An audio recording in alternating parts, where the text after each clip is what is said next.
নবম এবং দশম শ্রেণীর বইয়ের একটি কবিতা আশা। লিখেছেন এটা সিকান্দর আবু জাফর। আশা সিকান্দর আবু জাফর। আমি সেই জগতে হারিয়ে যেতে চাই, যেথায় গভীর নিশুত রাতে জীর্ণ বেড়ায় ঘরে নির্ভাবনায় মানুষেরা ঘুমিয়ে থাকে ভাই। সেটাই লোকে সোনার উপায় পাহাড় জমায় না, বিত্ত সুখের দুর্ভাবনায় আয়ু কমায় না।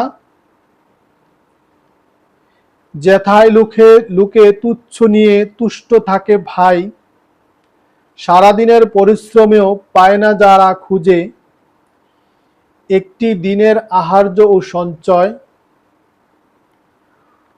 তবু যাদের মনের কোণে নেই দুরাশা গ্লানি, নেই দীনতা, নেই কোনো সংশয়, যেথায় মানুষ মানুষেরে বাসতে পারে ভালো, প্রতিবেশীর আধার ঘরে জ্বালাতে পারে আলো, সেই জগতের কান্না হাসির অন্তরালে ভাই আমি হারিয়ে যেতে চাই।